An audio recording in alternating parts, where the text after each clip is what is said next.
สาวรักนอเด้อมาใหม่แล้วเด้อ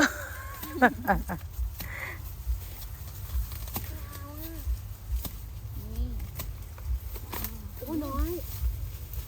ไม่เจ็บไม่เจ็บเอาเลยจ้ะ สาวรักนอก็เดียวก็พอเลยเนาะ ยังเว้ยบ่ มาไรสบายดีเด้อ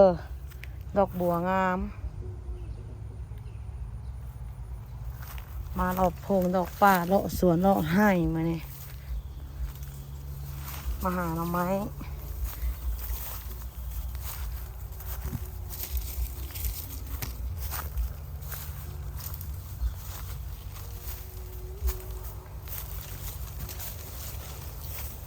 เห็ดปวกกับออกเนาะ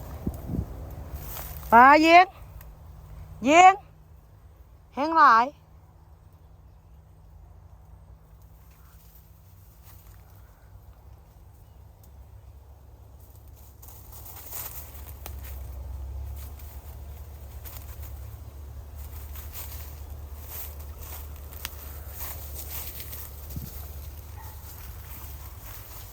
มาก่อนนี่เด้อ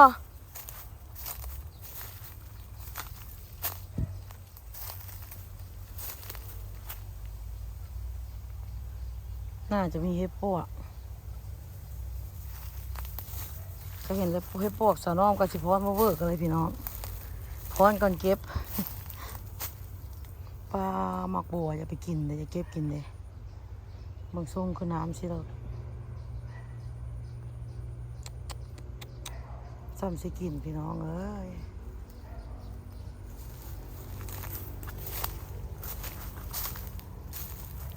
ผู้สาวซับโนขนาดตัวอยู่เพก็มีเด้อ